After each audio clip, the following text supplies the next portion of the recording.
alladzina yabkhuluna wa ya'muruna an-nasa bil bukhli wa yaktumuna ma atahumullahu min fadlih wa atadna lil kafirina adzaban muhina. Orang-orang yang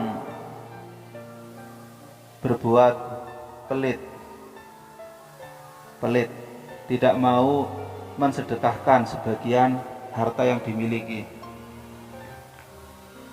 dan ngajak orang lain menjadi pelit, dan juga menyembunyikan nikmat yang Allah berikan kepadanya, baik nikmat harta atau nikmat ilmu. Lahum wa'idun syadid, mereka berhak mendapat ancaman yang berat. Kenapa berhak mendapat ancaman yang berat? Sebab mereka sedang mengkufuri nikmat, mengkufuri nikmat, baik nikmat harta ataupun nikmat ilmu. Jadi harta, ini kan yang memberikan Gusti Allah. Dan Gusti Allah niku napa?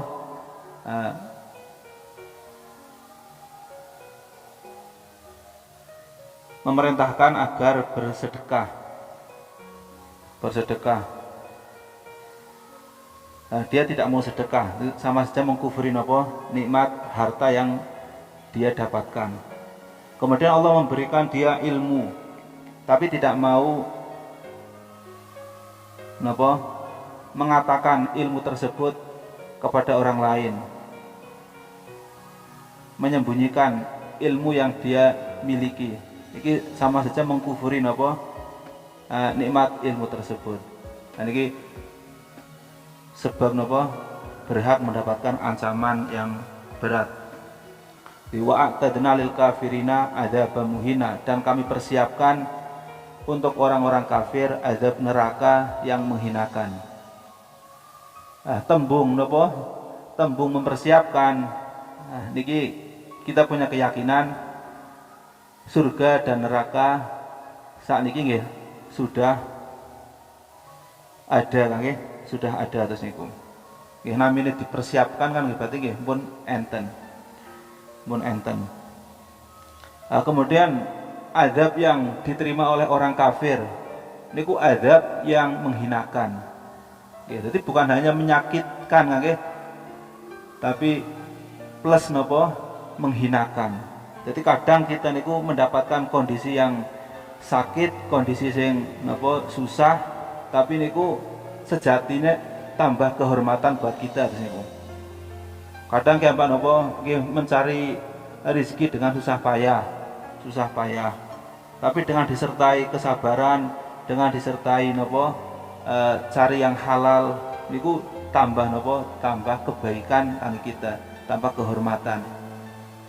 Nah niku namine kesusahan tapi yang nambahi derajate piyambak. Adapun azab yang dirasakan oleh orang kafir itu bukan hanya menyakitkan tapi menghinakan mereka, terus niku. Menghinakan mereka. Kangge niki larangan orang mukmin pelit niki, larangan Mas Ibu.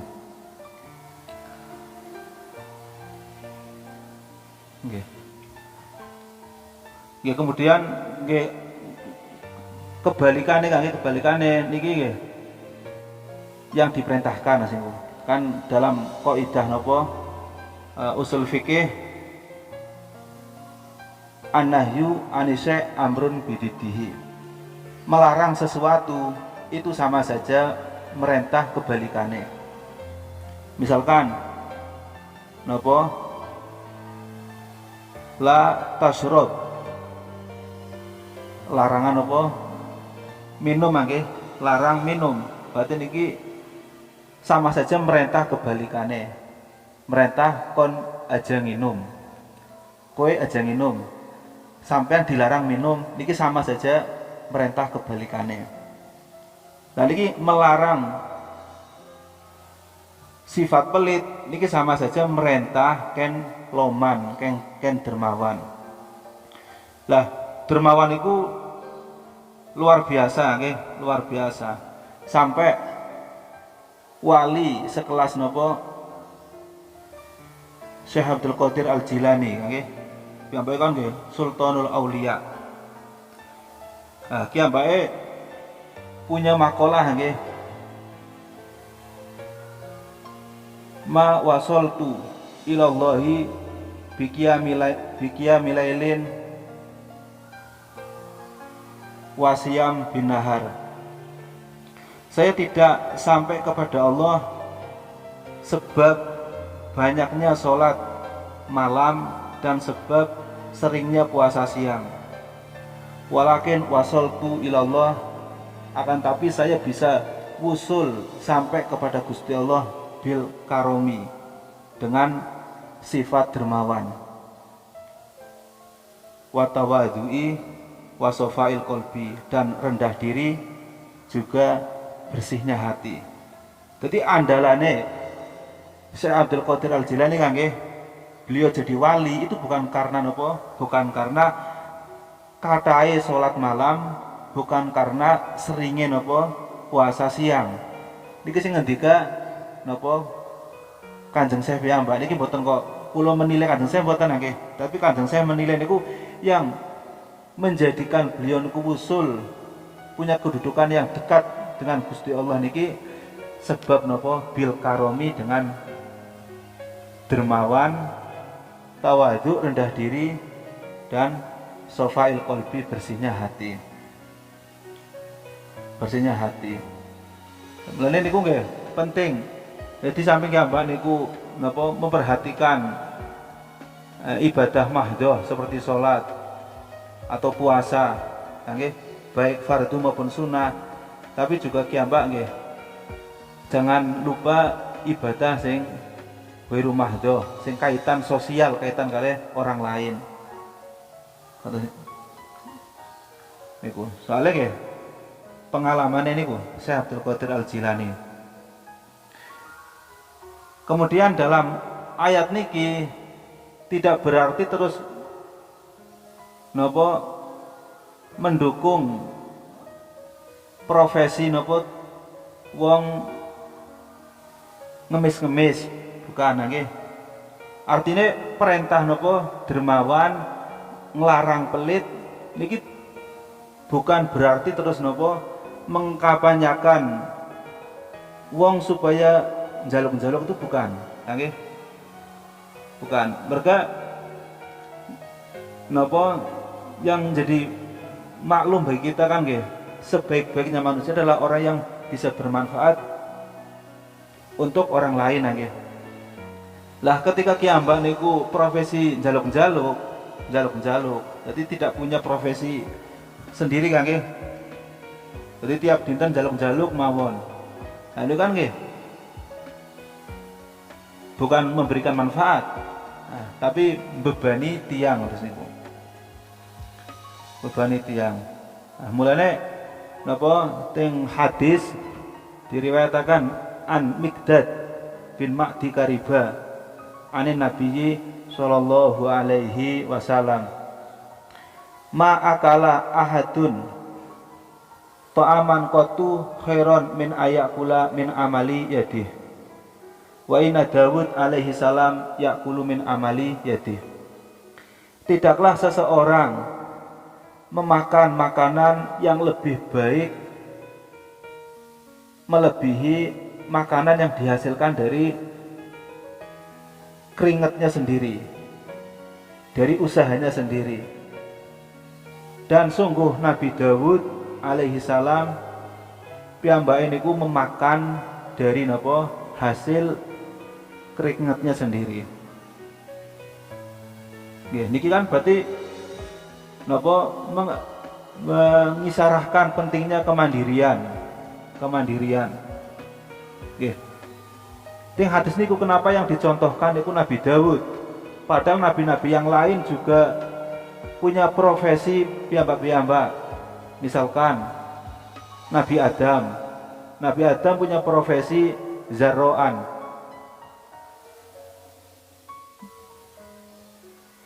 Sebagai apa? Petani. Nabi Adam. Kemudian Nabi Ibrahim sebagai bazazan, tukang kain, tekstil. Kemudian Nabi Nuh Najaron, tukang kayu, mebel. Oke. Kemudian Nabi Idris sebagai napa? Khayaton, tukang jahit, juga sebagai sebagai napa nggih cara lagi muhandis atau napa niku tukang napa ngerangkai bangunan niku namanya napa? Napa? Arsitek. Nabi Idris. Kenapa kok yang dicontohkan niku Nabi Dawud, kok bukan nabi-nabi yang lain? Karena Nabi Dawud iki di napa disebutakan dalam Al-Qur'an, ya Dawudu inna ja'alnaka khalifatan fil ardi. Wahai Dawud, kami jadikan engkau sebagai khalifah, pemimpin tertinggi di muka bumi, sebagai raja di muka bumi. Artinya apa? Artinya selevel raja, nggih, niku makan dari hasil keringatnya sendiri. Maka otomatis niki mewakili dari elemen rakyat yang lain, nggih, dari nabi-nabi yang lain. Wong selevel raja niki napa? Memakan dari hasil keringatnya sendiri. Nggih, jadi kan dalam napa, dalam sejarah kenabian niku nggih napa yang ngerakap double bainan nubuwah wal mulki, antara kenabian dan sebagai raja niki dipelopori Nabi Dawud. Kemudian setelah Nabi Dawud diterusakan sugesti nggih, diterusakan kepemimpinan Nabi Sulaiman putrane.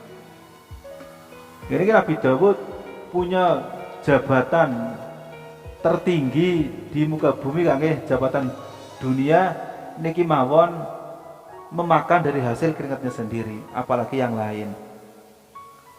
Nggih, mulai ki apa niku nggih? Cerdas, harus cerdas. Jadi entene napa syariat melarang pelit, memerintahkan dermawan niku tidak berarti terus mengedukasi piyambak supaya ngemis-ngemis itu bukan, nggih. Bukan.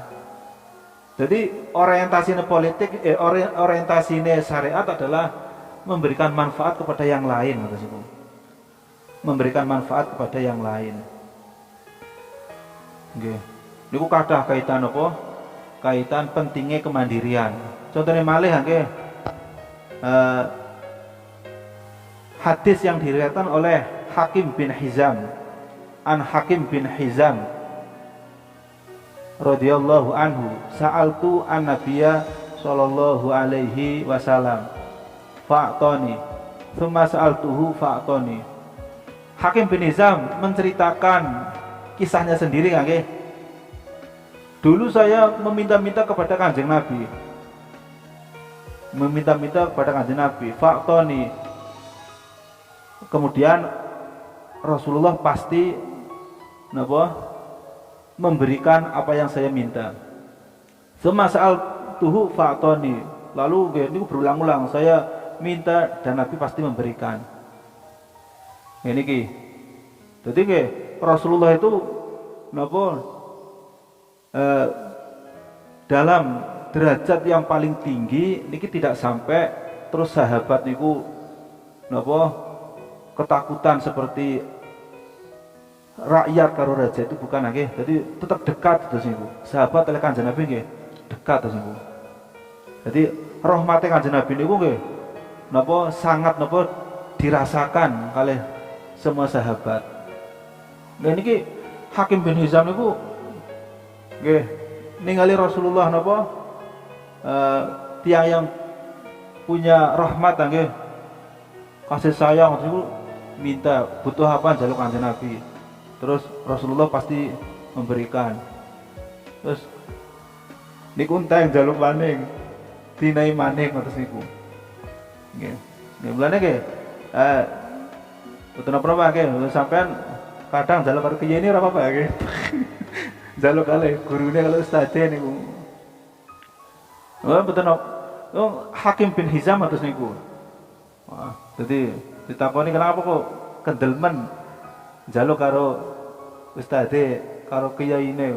Nyong melu Hakim bin Hizam nggih. Hakim bin Hizam pewani karo Kanjeng Nabi kados niku. Nggih. Dan niku jadi alasan pertama jadi manut Hakim bin Hizam. Alasan sing kedua, angger ustaz temenan mesti weweh nggih. Ustaz temenan mesti weweh terus niku. Kiye temenan mesti weweh. Jadi warasatul anbiya, Kanjeng Nabi nggih weweh terus niku. Nggih, kemudian nggih berulang-ulang atas niku terus Kanjeng Nabi niku napa dawuh nggih. Ya Hakim, wahai Hakim. Inna hadzal mal hulwun khudrun. Sungguh harta dunia itu sangat menggiurkan. Ibaratnya buah-buahan itu berwarna hijau bersih dan rasanya manis. Jadi dipandang harta dunia dipandang itu napa menggiurkan, kemudian dirasakan itu sangat lezat seperti napa buah yang hijau kemudian rasanya manis. Faman akhudahu, barang siapa yang mengambil dunia bisa khofati nafsin, dengan lapang, dengan gampangnya nafsu, tidak terlalu ambisius, tidak terlalu napa rakus, yubarok lahu fi, maka dia akan diberkahi dari harta tersebut. Waman akhadahu bi israfi nafsin, barang siapa yang mengambil harta dunia dengan israfi nafsin, dengan penuh keambisian, lam yubarok lahu fi, maka harta tersebut tidak akan diberkahi. Wa kana kalladzi ya'kulu wa la yashba, orang tersebut yang mengambil dunia dengan penuh ambisi seperti orang yang makan tapi tidak pernah kenyang, tidak pernah merasakan kenyang. Wal yadul ulya khairun min yadis sufla, adapun tangan di atas ini lebih mulia daripada tangan di bawah. Oke, dan niku nggih jadi napa? Jadi nggih pengertian kanggo piyambak nggih harta sing atus niki memang Rasulullah mengatakan sangat menggiurkan harta, baik napa, baik berupa uang atau berupa kendaraan, berupa napa bangunan, semua itu sangat menggiurkan. Lah sinten sing dibaratna kaya dene apa, kaya dene buah sing warnane hijau kemudian rasane manis. Are hijau kan kabeh wong nggih napa seneng nggih hijau nggih. Hijau apa mboten hijau niku. Hijau niku kabeh wong seneng ngoten niku. Nggih mulane langit nggih berwarna nggih hijau-hijauan, laut nggih warnane nggih hijau-hijauan. Nggih mulane hijau terus niku. Nggih, ibaratna harta dunia itu seperti napa buah sing warnane hijau kemudian rasane manis. Ya. Tapi tiang yang mengambil dunia dengan penuh keambisian, nggih, penuh keambisian niku tidak akan diberkahi. Tidak akan diberkahi. Ibaratnya kenapa wong sing mangan tapi ora pernah waret. Lha ki ambak semangat kerja jangan sampai napa nggih jangan sampai niku disertai dengan ambisi atus niku. Nggih biasa mawon ki ambak kepengin napa, kepengin duwe omah sing gede misalkan, punya mobil sing napa bagus. Nggih. To punya napa tapi ampun ambisi atas niku. Kepengen haji, pengen apa, pengen macam wis biasa ampun ambisi. Soalnya orang yang ambisi niki tidak akan apa? Kenyang, tidak akan kenyang. Tidak akan kenyang. Nah, kemudian napa? Ditutup waliyadul ulya khairun minadis sufla. Tangan di atas lebih mulia daripada tangan di bawah. Orang yang memberikan ini lebih mulia daripada orang yang meminta, daripada orang yang meminta. Oke.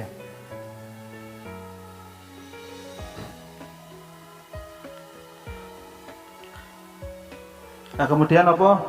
Walladzina yunfikuna amwalahum ria'an nas wala yu'minuna billahi wala bil yaumil akhir. Dan orang-orang yang menginfakkan hartane ria'an nas, tujuan mameri manusia. Wala yu'minuna billahi wala bil yaumil akhir, dan dia tidak iman kepada Allah dan hari akhir. Wa may yakuni syaiton lahu qarina fasa'a qarina. Barang siapa yang menjadikan setan sebagai teman, maka seburuk-buruknya teman adalah setan. Artinya apa? Artinya perilaku medit, perilaku ngajak-ngajak wong medit, menyembunyikan kebenaran, menyembunyikan kebenaran, terus nopo bersedekah tapi dengan dasar riya, tidak mau beriman pada Allah dan hari akhir. Niki semua adalah ajakan-ajakan setan. Artinya orang yang melakukan tersebut niki merespon ajakannya setan, menjadikan setan sebagai mitra, dan seburuk-buruknya mitra adalah setan. Seburuk-buruknya mitra adalah setan.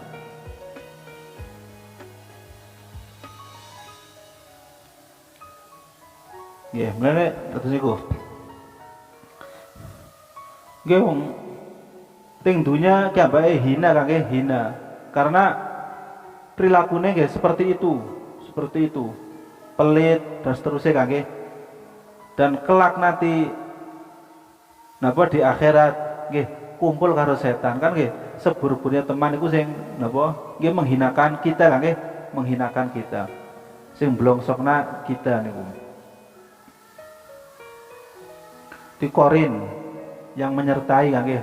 Demikian di napa dijelaskan wa'lam, perlu diketahui tiap manusia itu punya pendamping minasayatin dari kalangan setan. Kabeh wong nggih itu punya pendamping dari kalangan setan. Nggih. Jadi kayak gitu Kang. Jadi apa yang kita napa biasa ngerteni kan kayaknya dewek gede banget. Nyong kancane Raqib Atid nggih, ana malaikat Raqib Atid itu kancane malaikat ya, selalu dampingi malaikat. Padahal guys yang mendampingi kita itu bukan niku tapi setan, korin itu.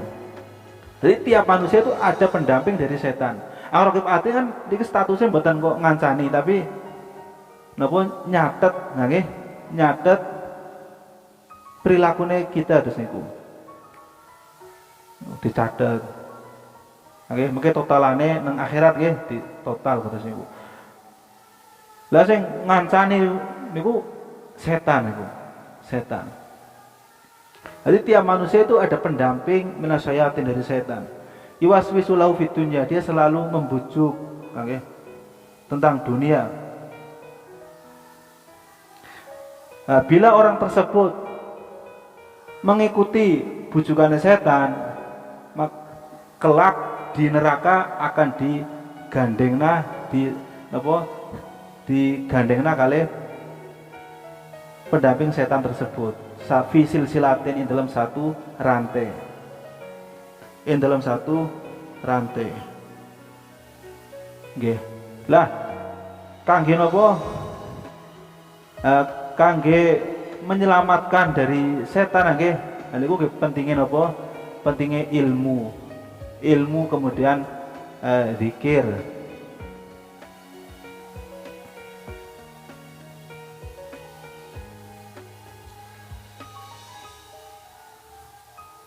Jadi ketika napa kiambak niku berjalan di atas ilmu, kemudian nggih napa senantiasa zikir. Nah niku setan niku napa menjauh.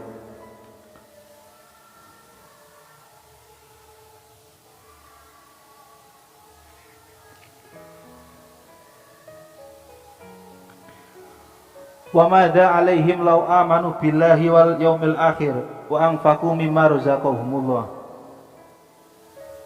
Apa sih bahayane mereka tidak mau beriman pada Allah dan hari akhir dan mau menginfakkan sebagian hartane? Yang ini kita carane napa? Kenapa sih tetap tidak mau beriman pada Allah dan hari akhir, tidak mau menginfakkan sebagian hartane? Emang bahayane apa di situ? Emang bahayane apa? Emang bahayane apa? Siapa artinya disuruh berpikir atas niku. Berpikir. Memang angger tidak beriman, memang angger beriman angger beriman pada Allah dan hari akhir, kemudian menginfakkan sebagian harta, iki bahayane apa? Kenapa sampai milih tidak beriman dan tidak bersedekah? Nggih. Misalkan nggih niki penting nggih. Dan itu iman niku nggih penuh dengan apa kebaikan ngoten niku. Iman kepada Allah penuh dengan kebaikan. Nggih mulane tiang-tiang sing napa sing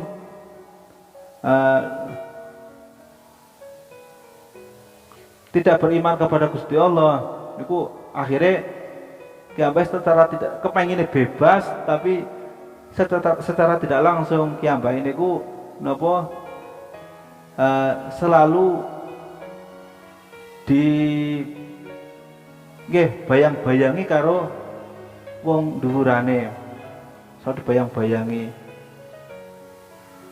nggih.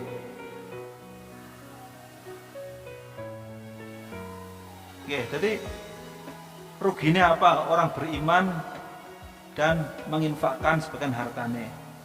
Kenapa tidak mau beriman dan tidak mau sedekah? Misal kata sedekah, kenapa takut uangnya niku berkurang terus niku? Uangnya berkurang. Wis iki apakah yang napa maringi uang niku awake dewek? Kan nggih mboten ngoten niku. Benar Al-Quran apa? Wa ma bikum min nikmatin faminallah.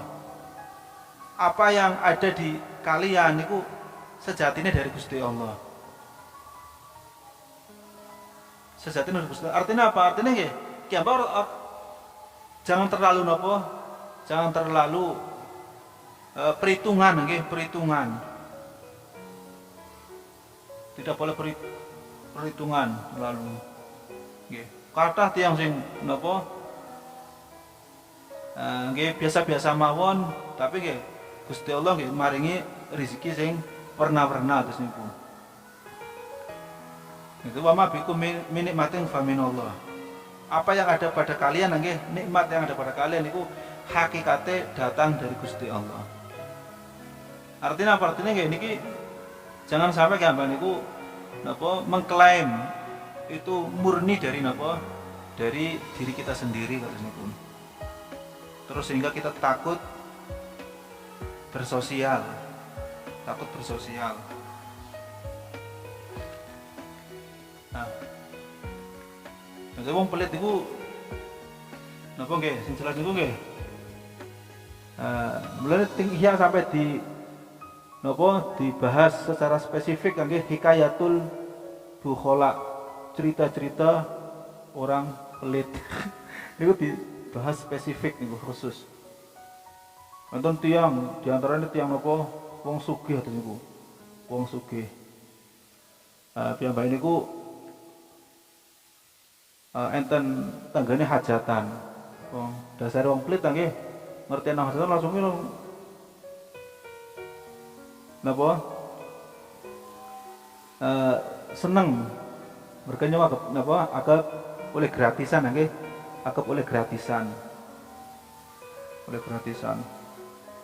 dan tiba kan waktu undangan waktu makan-makan ngatos niku oke apa mangan dengan lahap nggih dengan lahap sampai kiambake niku napa overdosis misalkan wong sing niku napa nggih order mangan kok wadah to niku. Nah, akhirnya napa piyambake niku karena overdosis terus jatuh sakit. Didatangkan dokter.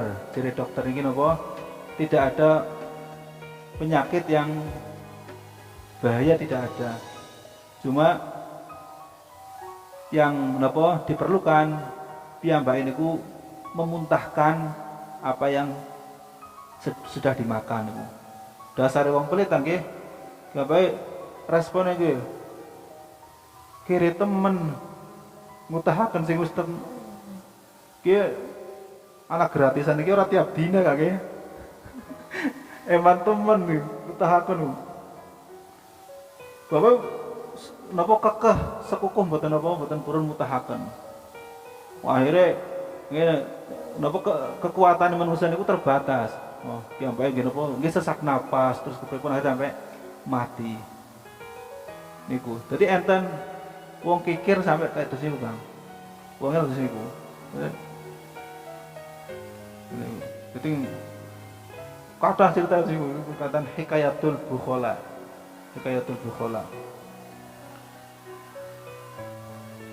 Ya kemudian nggih wong kikir iku nggih tidak mungkin apa disenangi oleh masyarakat atau niku. Tidak. Jadi napa bibadlin wahilmin sadafi qaumihil fata. Nggih.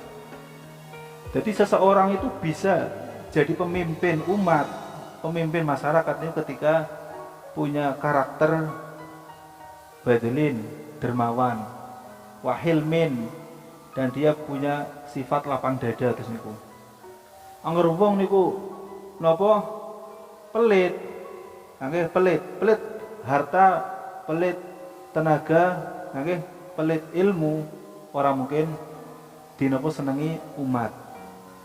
Utawa wong tidak lapang dada, wong niku egois, awake dhewe tok kangge cara niku napa egone piyambak tok sing di niku mboten mungkin disenangi umat. Dadi bibadlin wahilmin sadafi qaumihil fata. Jadi dengan modal napa dermawan, modal lapang dada niki seseorang bisa jadi pemimpin. Ya mulai gampang niku nggih kula alhamdulillah niku ningali tiyang sami dermawan terus niku sing kula tingali. Orang-orang besar. Nggih, misalkan kados Mbah Yemimun nggih, Mbah Yemimun. Niku nggih tiap dinten niku nggih maringi daharan tamu niku atusan niku. Tiap dinten kan maringi napa dahar tamu. Nggih. Kathah iki ulama-ulama terus niku. Kula ditane ulama le mboten karo ulama niku pasti dermawan niku. Sampai Gus Baha nggih, Gus Baha kula nggih nderek ngaji teng mriku teng napa tafsir Jalalain kali Gus Baha niku nggih.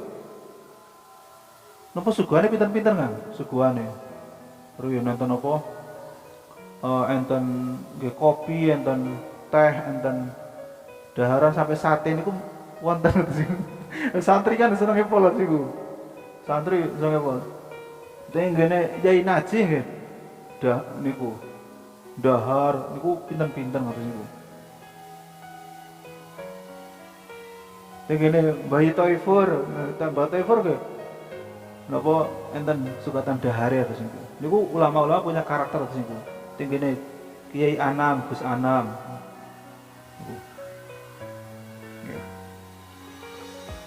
Niku kebanyakan Gus. Lagi apa niku nggih? napa pengen jadi napa sayyidul qaumi nggih, pemimpin kaum niku nggih harus siap napa dermawan juga siap napa lapang dada.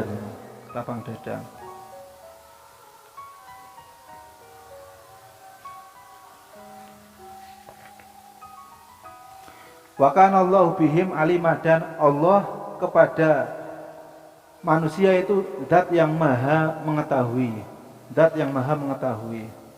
Artinya apa? Artinya ki Mbak, berbuat baik niku jangan apa? Jangan takut sia-sia nggih. Jangan takut sia-sia. Sekecil apapun niku napa Allah niku tahu. Nggih, kan iki aliman cara bahasa nahwu niki termasuk sigot mubalaghah. Nggih. Fa'aluna mif'aluna fa'ulu fi kasratin an fa'ilin badilu. Kayak termasuk aliman. Niku mestine kan alimun isim fa'ile kan nggih, tapi mubalaghah termasuk aliman. Zat yang maha mengetahui. Artinya sekecil apapun Gusti Allah tahu. Nah, ini ditegaskan innallaha la yadzlimu mitsqala dzarrah. Allah tidak akan menganiaya seseorang sekecil napa dzarrah. Dzarrah nggih, sekecil dzarrah. Wa in taqwa sanata yudhaifa. Ketika perbuatan kecil tersebut berupa kebaikan, maka Allah lipat gandakan. Wa yu'ti min ladunhu ajran adzima, dan kelak Allah berikan pahala yang besar. Nggih. Bayangkan.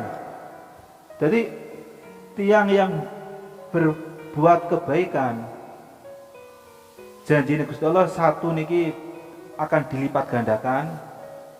Yang kedua akan diberi pahala yang besar. Jadi di dunia maupun di akhirat niku kita napa merasakan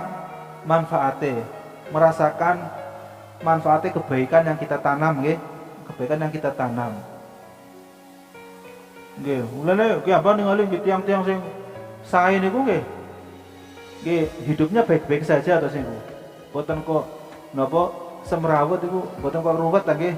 Ora kok ruwet iku boten. Wong sing hidupe apik niku nggih baik-baik saja. Nggih. Niku berkat janjine Gusti Allah niku di dunia napa Allah lipat gandakan kebaikane, dan di akhirat Allah napa siapkan pahala yang besar.